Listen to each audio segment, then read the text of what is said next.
כן. אז אנחנו השכלת נמצאים אותנו, רגע. כאן אחרי השיעור של, אחרי הקורס של דוד אילוז למשימת סיכום. נמצאים כאן ארבעה סטודנטים יקרים, דור מדר, תציגו את עצמכם. זהבית שקד. דוד, לא רואים קרן אותך. ואנג. קרן ואנג. ואלעד יצחק, למה גם את עצמי אני לא רואה פתאום? אתה לא צריך לראות, רואים אותי? מספיק לשמוע אותך. מה שלומכם? הכל טוב? הכל מצוין, תקופה מצוין, מטורפת. מצוין. אני בעד שנקפוץ למים לפני שההופעה של אתניקס תתחיל פה בכדורי. יש לי כרטיסים חינם לכל המשפחה. יפה, יפה לך. על מה אז, אנחנו הולכים לדבר היום? אז אנחנו אה, נעסוק בשלולית חורף, ואני אעביר את השרביט למנחה השיחה, לאלעד, שככה יוביל אותנו בתוך השיח והדיון. אלעד, שלך. אה, טוב, אז ככה, כמו שדור אמרת, אנחנו נדבר על שלולית החורף, אנחנו נסתכל על שלולית החורף מכמה היבטים, כל אחד יציג איזה היבט מסוים. סטודנט אחד, זהבית, תדבר על בעצם על שלולית החורף מבחינה ביולוגית, קרן תדבר על השלולית מבחינת ההיסטוריה והמצב הנוכחי שלה בישראל, ואני אדבר על החשיבות של השלולית חורף והתרומה שלה לטבע, ובסוף דור יסיים עם פתרונות ופעולות לשימור שלולית החורף, ואחרי שכל אחד יציג את מה שיש לו להגיד, נוכל לסכם, לשאול שאלות, וליצור איזה דיון מכבד. שנתחיל? אחלה, נשמע טוב. אני רק אגיד יאללה. נתחיל. לפרוטוקול שתודה לכולם באמצע החופשה שלהם, שמשקיעים את הזמן הזה ללמוד כדי שנגיע להישגים ביחד כקבוצה. עם כל הכבוד, הייתה פה עבודת חקר באמת יפה, ובואו נצא לדרך. יאללה, אתם כן, מאוד רוצים שאני השתדלנו. אתחיל? אני אקפוץ למים? יאללה, תתחילי, תניעי אותנו. יאללה, לשלולית, לא למים. לשלולית, יאללה, יפה, אני אקפוץ לשלולית. אז בואו נתחיל בעצם להגיד בכלל מה זה שלולית, שלולית חורף. אז שלולית חורף היא בעצם גוף מים זמני, שבעצם הוא נוצר מגשמים, בעיקר בחורף, ובקיץ זה כמובן מתייבש. אה, וככה נוצרת שלולית. נגיד רגע מבחינת החשיבות האקולוגית שלה, וניגע גם בחשיבות ביולוגית. זה בעצם, השלולית הופכת למעין בית גידול ייחודי לבעלי חיים וגם צמחים. היא כוללת בפנים גם את הדו-חיים, כמו קרפדות, טריטונים, סרטנים, חסרי חוליות, וגם צמחי מים נכנסים בתוך הסיפור הזה. בעצם מה שקורה זה הבעלי חיים מטילים שם ביצים, שהביצים בעצם עמידות ליובש, והן שורדות שם. צמחים מפתחים זרעים שהם נובטים במהירות בחורף, על מנת לסיים את מחזור החיים כמה שיותר מהר לפני שהשלולית מתייבשת. אז בעצם ככה נוצר בית גידול לתקופת החורף. הבעלי חיים מטילים שם ביצים, וככה הם עושות את זה בזריזות גדולה כדי להספיק את כל הגלגול כדי להתרבות. נדבר רגע על המגוון הביולוגי, על התרומה למגוון הביולוגי. בעצם השלוליות מאפשרות שרידות של מינים שאינם יכולים בעצם להתקיים במים קבועים, כמו אגמים וכאלה.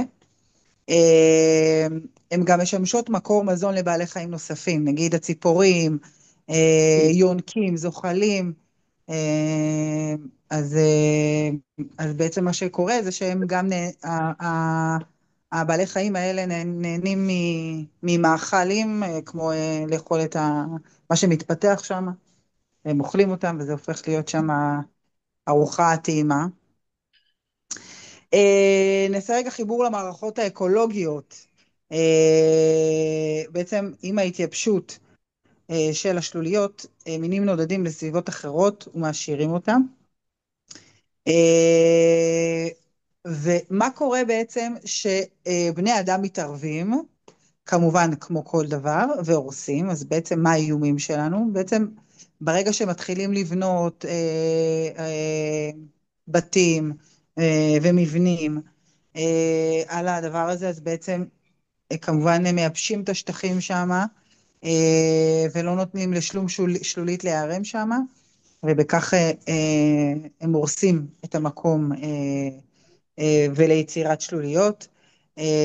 כמובן שגם מזהמים את האדמה ממי ניקוז וחומרי הדברה, אז בעצם השלולית לא אפקטיבית.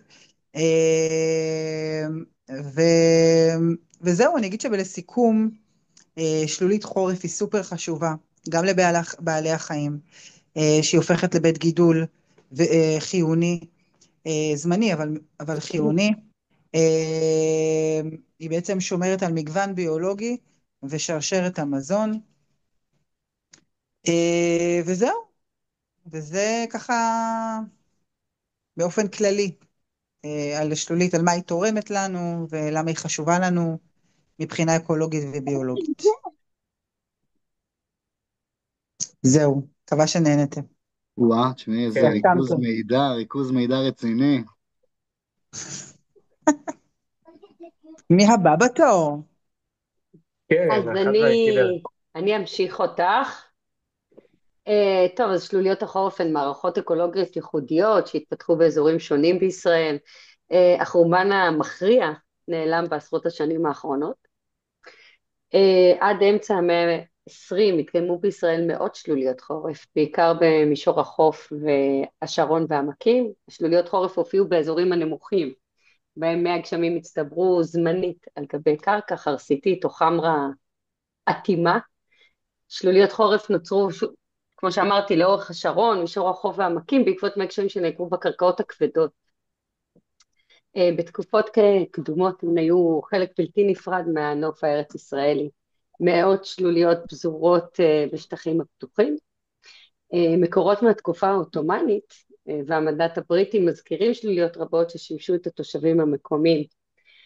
ביישוב היהודי והערבי המסורתי הן שימשו מקורות שתייה לבעלי חיים, בעיקר כמובן לצאן ולבקר, ולפעמים אף למאגרי מים זמניים לחקלאות היו שואבים מהשלוליות.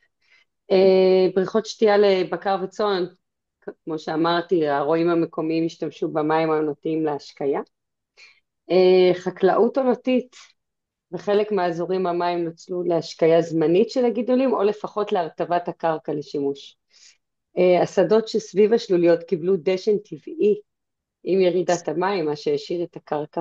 היה לזה גם ערך נוסף, לא רק של מים, אלא גם של דישון. מבחינת הנוף והתרבות, איננו חלק בלתי נפרד מהמרחב החקלאי הפתוח, והיוו נקודות מפגש לאנשים ולבעלי החיים. אפילו היו מתרחצים בהם ומשחקים כאילו לילדים, מקלחות טבעיות, מה שנקרא. כן, אני אגיד, אפילו היום, אנשים בונים היום בתים, אנשים עם כסף מייצרים אצלהם בחצר, בריכות כאלה טבעיות. אתה תשתף אותנו תכף בזה, בהמשך. הם אפילו שימשו גם כתחנות מפעם, תחנות עצירה לשיירות שעברו, בתור לגמלים, חמורים, סוסים. והשתמשו גם בצמחי מים שהיו שם לשימוש מקומי. משנות ה-50 ואילך, האיור המואץ ופיתוח התשתיות, שטחים שנלקחו, בעצם התפיסת עולם של הקדמה ראתה בשלוליות מטרד בריאותי, חשש ליתושים, מחלות או בזבוז קרקע. הערכת החוקרים היא ש-95% משלוליות החורף בישראל נעלמו. הגורמים הם, כמו שאמרנו, איור מואץ, הרחבת ערים ובנייה בשטחים פתוחים, מחקו את אתרי הטבע הרבים. הפיתוח של התשתיות, סלילת כבישים, מסילות ושטחי תעשייה ייבשו או כיסו אתרי מים עונתיים רבים. זיהום סביבתי, המי נגר מזוהמים, חומרי הדברה, דשנים, כל מה שיש לחקלאות שלנו לעזור בנושא. והיה פגיעה במאזן ההידרולוגי, הכריתה של היערות, שינוי שימושי קרקע, בעצם פגעו ביכולת של הקרקע לאגור את המים. והתוצאה היא ירידה דרמטית במגוון הביולוגי, במיוחד של דו-חיים, נדירים וחרקים, כאילו מה שבעצם זהבית גם דיברה קודם. מה קורה היום? כיום נותרו רק עשרות שלוליות חורף בפעילות בישראל, חלקן מוגדרות אתרי טבע מוגנים, רבות מהן שרדו בזכות מאבקי תושבים ועמותות סביבתיות, בריכת החורף בנתניה שהיא מאוד ידועה, אחת הגדולות והידועות, הוכרזה כאתר טבע עירוני, משמשת מוקד חינוכי ומחקרי, יש את בריכת יער חדרה, ושוב פעם זה הכל במישור החוף כמו שאמרנו, שרדה הודות למאבקי תושבים ופעילים סביבתיים, כיום אתר לשימור טבע, יש גם בריכות בכפר סיגרקין, בריכת שלולית השרון, בריכה ברחובות, כיום יש מודעות גוברת ועולה לשלוליות חורף שנתפסות כנכס אקולוגי וחינוכי ולא כמכשול. זהו, בכל המקומות שהזכרתי קודם יש שם מיזמי חינוך והדרכה לציבור ועושים שם חקר על המינים. לסיכום, שבעצם ההבנה מההיסטוריה מלמד ששלוליות נתפסו פעם כמשאב שימושי, אך בעידן המודרני הם נתפסו כמכשול לפיתוח. היום מתוך הכרה בערך האקולוגי והחינוכי עולה צורך להחזיר להם את המקום שלהם, באמצעות הכרזה על שמורות טבע והעידוד של המעורבות הקהילתית וגם בשילוב של התכנון עירוני. אז לאן ממשיכים? אני קצת לוקחת לדור, אבל לא נורא. שימור יזום, שיקום סביבה, שילוב בתכנון עירוני, חינוך והסברה. גם טיפה לקחת לי, אבל ודור בסדר, יעמיק נסלח לך. בזה, לא נורא. כן. נחזור על גם הדברים נגעת ונעמיק בהם. בחשיבות האקולוגית, אבל נסלח לך, לא נורא. אני אתה אנסה טיפה תעמיק יותר בזה. להרחיב. כן, סיימת? זהו, אז אם פעם היו מאות שלוליות כמרכיב טבע בנוף, היום שרדו בעצם רק עשרות, מאות, טוב, ממש מעט. מאוד עצוב. כן. לנו יש לנו יער לא רחוק מפה, ויש שם כל חורף, שלולית חורף ממש ממש גדולה, ואשכרה בונים שם רפסודות ושתים עליה, והיא מאוד כיפית. ובשנה האחרונה למשל לא היה כמעט, כי לא היה גשם. כן, זה בעיית גשם רצינית. אומרים אלעד, אבל תורך. שהחורף שמתקרב, אומרים שהחורף הזה הולך להיות מאוד מאוד מאוד מאוד רציני. אני מאוד ברמה מקווה, כזאת אמנם שיש הכנרת היא כאלה לא שלולית שמעריכים חורף, אבל ברוב חלקי הארץ ירד גם שלג. אבל בואו נראה מה יהיה בחורף הזה. מהפה טוב, אז שלך לג'ה. כן, אני אדבר קצת על השימור והחשיבות של שלולית החורף, מהיבט אקולוגי, ואחר כך אני אדבר גם על ההיבט החינוכי-חברתי. אז מבחינה אקולוגית, לשלולית החורף יש חשיבות רבה, והיא תורמת משמעותית לטבע. הרבה אנשים לא יודעים את החשיבות שלה ואת התרומה שלה לטבע. הרבה אנשים חושבים שהשלוליות האלה הם סתם מפגע או סתם משהו לא חיוני. אבל ההפך הוא הנכון, ואני אסביר. שלולית החורף, למרות שדיברתם על זה קצת לפני, אני קצת יותר ארחיב, שלולית החורף היא בעצם בית גידול ייחודי עבור מגוון רחב של מינים, ואפילו מינים נדירים שגדולים רק בשלוליות חורף, או סמוך לשלוליות חורף. חוץ מגם המינים האלה גם גדלים כל מיני צמחים נדירים שגדלים שם, ויש שם הכל מהכל. אז כמו שאמרתי בעצם שיש שם כל מיני חיים שחיים שם בשלולית חורף, כל מיני סוגי מינים כמו דו-חיים, אם זה צפרדעים, קרפדות וטריטונים, ואני קראתי על זה, אני חייב להתעכב על זה רגע, אתם יודעים מה זה החיה הזאת, טריטון? יש לי בעבודה טריטון, יש סלמנדרה וטריטון. טוב, את סוג של עובדת דו-חיים כזה. עם בעלי חיים, ודו אבל חיים. אתם מכירים דור, הכרתם?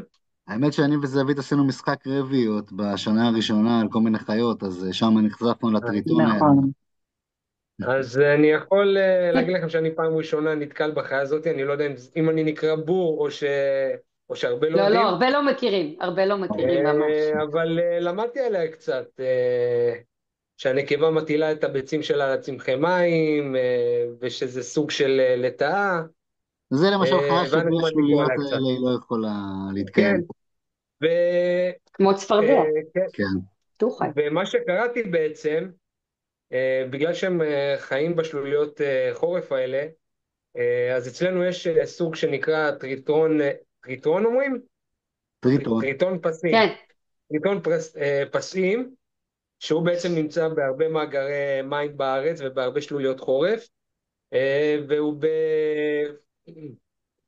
בסכנת הכחדה, בגלל בעצם הרס הבתי גידול והשלוליות, ולא רק הוא נמצא בסכנת הכחדה, יש עוד הרבה חיות שנמצאות בסכנת הכחדה. בגלל זה קודם כל אני חושב שהחשיבות של השלוליות האלה הן מאוד וחיוניות, סליחה. חוץ מזה, השלוליות מים האלה מהוות תחנה חשובה במסלול הנדידה של הציפורים, אה, ובעצם מאגר מים ואוכל של כל החיות מסביב, שמנצלים את המאגר מים הזה בשביל להתקיים, בשביל להתפתח, בשביל להתרבות. אז מערכת אקולוגית שלמה. בדיוק. אז מבחינה אקולוגית יש לה חשיבות מאוד גדולה. ואם אני אגע בהיבט החינוכי, החברתי, אני חושב ששלולית החורף גם יש חשיבות רבה. היום אני חושב, אולי אני לא יודע, בראש העין ככה הילדים, אבל אני חושב שאם תשאלי כל ילד בראש העין או בארץ, מה זה שלולית חורף, הוא ישר ילך על השלוליות הקטנות האלה שיש במדרכות, בכבישים, ויכול להיות שגם אנשים מבוגרים לא יודעים בדיוק מה זה שלולית חורף, שלא נדבר על החשיבות של השלולית חורף. אז אני חושב שמאוד חשוב שכל אזרח במדינה ובכלל בעולם ידע מה זה שלולית חורף ומה החשיבות שלה ומה התרומה שלה לטבע, במיוחד לילדים. אני חושב שצריך ללמד את זה בבתי ספר, אני לא בדיוק יודע אם מלמדים, אבל אם לא מלמדים אז צריך ללמד, אם זה ללמד בכיתות, אם זה להוציא לסיורים, שיראו בעצם את היופי והחשיבות של השלולית, שיתחברו קצת לטבע, וגם אפשר להפוך את זה למקום תיירותי, מקום שבו משפחות עם ילדים יוכלו לבוא וללמוד וליהנות מהיופי, מהטבע הזה. וזהו. זהו, יש לכם עוד משהו להוסיף? להגיד? כן, אני חושבת שאחד הדברים הכי מדהימים בשלולית חורף זה שבעצם היא מתחדשת כל פעם מחדש. היא מתייבשת ומתחדשת. וכל הצמחים וכל הבעלי חיים חוזרים לשלולית, וכשהיא מתייבשת, אז הם לא שם. זה באמת מה שקורה באופן טבעי, אבל גם באופן טבעי האדם מייצר חדשנויות, סלילת כבישים חדשים, כל מיני שיתוחים של טרקטורים, קילומטרים שמביאים סופות אבק, כל מיני דברים שגורמים לפגיעה. ואז בעצם נשאלת השאלה איך אנחנו מייצרים איזושהי תחזוקה לדבר הזה שנקרא שלולית החורף, איך אנחנו משמרים את זה. אנחנו מבינים את החשיבות, ויש גם גופים שעוסקים בזה. למשל, אני גר במקור, אני מתל עדשים, מושב בעמק יזרעאל. יש בלב השדות שלנו שלולית חורף, מוקפת אקליפטוסים. קק"ל התערב שמה ועשה שם איזשהו מבצע, ממש לפני שהשלולית הזאת לגמרי נכחדה. אחת הפעולות שהם עשו שם זה בעצם איזושהי חפירה, איזה שיקום של הניקוז של המים שמחלחלים, של המי גשמים שמחלחלים לשם, מה שפתח צירים חדשים לזרימה של מים ולחידוש של השלולית. זה הפך להיות פתרון ממש שכיח בכל הארץ. בעצם הפתרון הכי נפוץ זה לעבור עם כלים כבדים ולפתוח צירים שמזרימים מים לתוך השלולית בחזרה. זה לא מושלם, הרבה מהדברים האלה עוברים על שטחים חקלאיים שמה לעשות, הקימו אותם חקלאים אחרי שהשלוליות האלה היו, הם היו שם מאז ומתמיד, וזה קשה, ולכן גם הרבה שלוליות נכחדות, אבל זה באמת אחת הפעולות הכי נפוצות. פשוט לעבוד על האגני ניקוז, והדבר השני שלא קורה מספיק, שכולנו כחברה אשמים, זה נושא הזיהום. כרגע המצב בישראל, אני חושב שאפשר קודם כל לשפוט את זה עם העיניים, לפני שמדברים על מספרים וסטטיסטיקה, שאנחנו נוסעים בכביש ורואים בצד של הכביש את הלכלוך, שאריות פיקניקים ודברים שכאלו. אנחנו יכולים לדמיין מה קורה במקומות שכיף לשבת בהם, בטבע, שמלאי מים, שמשפחות שלמות מגיעות לשם כדי לנפוש בחגים, הם לא מבינים בכלל את המשמעות. אני אחזור לנושא הבריכות האלו, שהמים אמורים להגיע אליהם דרך גם נחלים וגם דרך משקעי קרקע. אנחנו צריכים לשים לב שאנחנו מחנכים לדבר הזה, שאנחנו מונעים את הזיהום, את הטינוף ואת הלכלוך, כי יש לזה אפקט ישיר, אולי לא ישיר, אולי באופן לא אחד על אחד, אבל כאילו זה אחד מהשלבים בדרך בין זרימת המים לפגיעה בביצה הזו.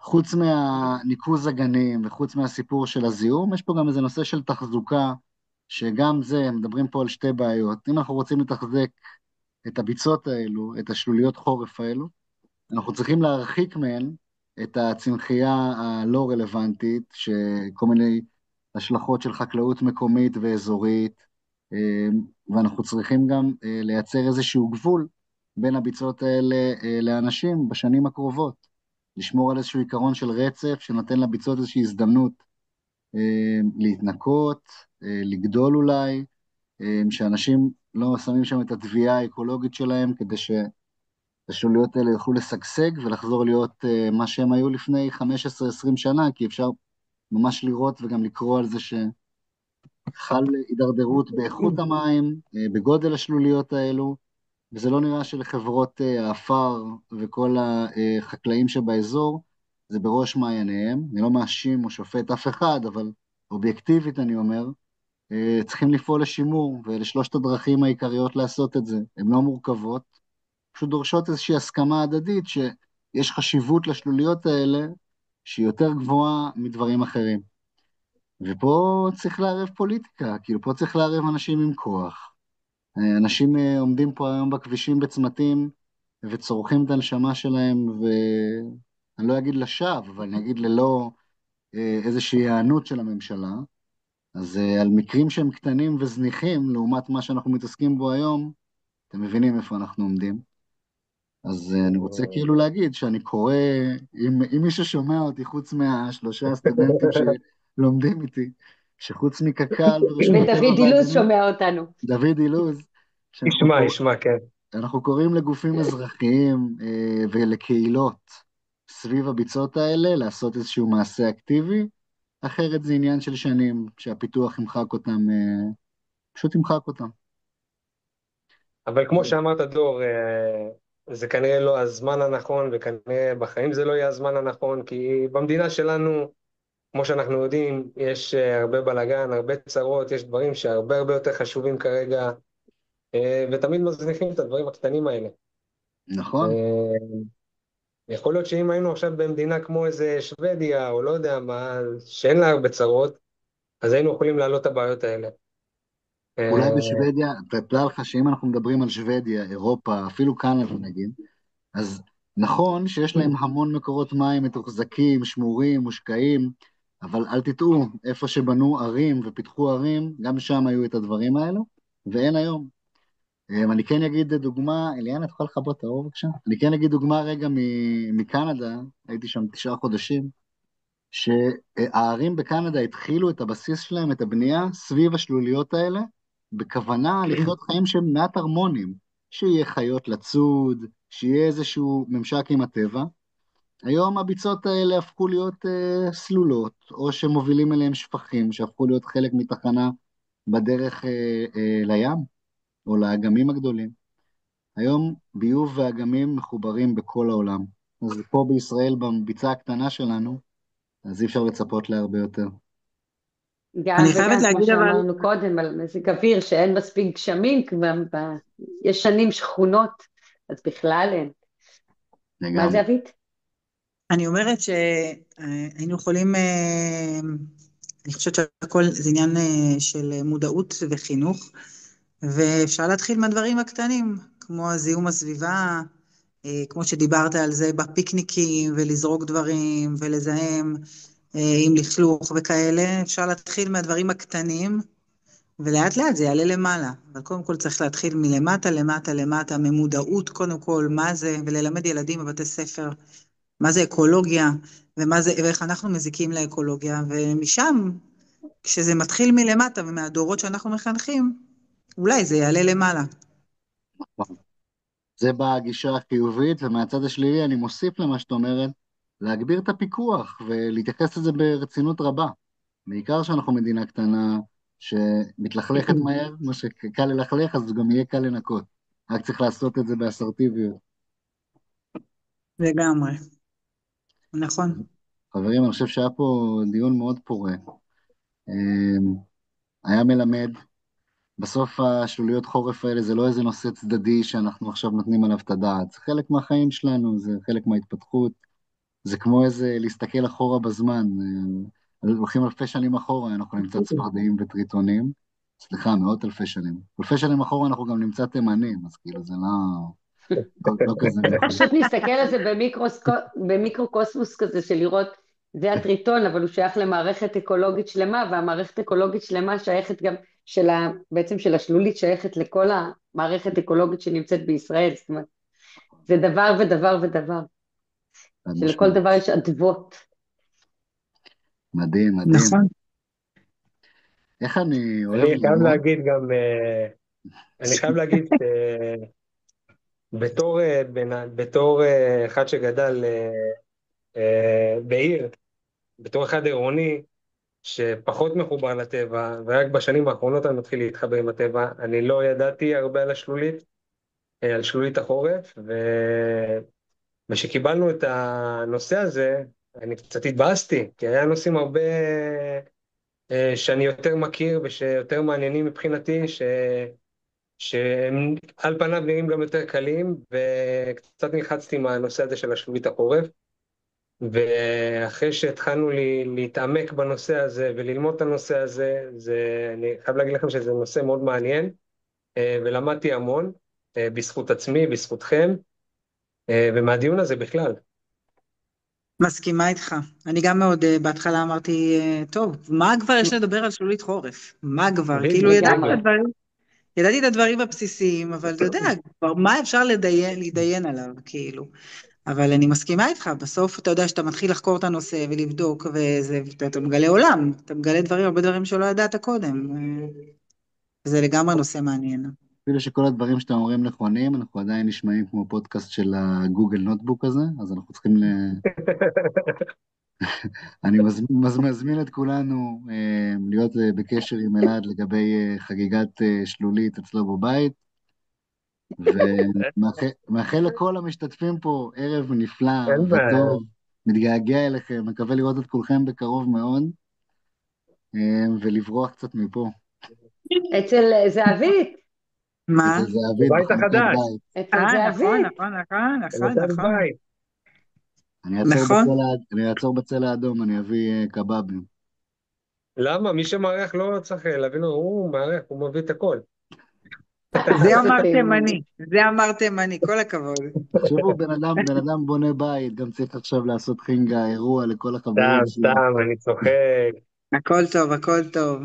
הכל עליי, אתם תבואו, נארגן מפגש אצלי, ויהיה טוב, יהיה בסדר. הללויה. מצוין. יאללה, אהובים. צריך לשלוח את זה למודל? אם כן, אלוהים יעזור לנו איך קובץ כזה כבד הולך לעלות למודל, אבל אני עכשיו עושה כמה זמן אנחנו עומדים? על כמה זמן בכלל, דרור? אנחנו 40 דקות רגע. בסדר. אנחנו צריכים 45, אז אנחנו בסדר. אני הולך לעצור עכשיו את ההקלטה, שנייה. אוקיי, ההקלטה הסתיימה, עכשיו אני צריך להבין איך אני שולף אותה. רגע, היא לא הסתיימה, הנה, רגע, היא לא הסתיימה אצלי. רשום שעוד אתה מקליט.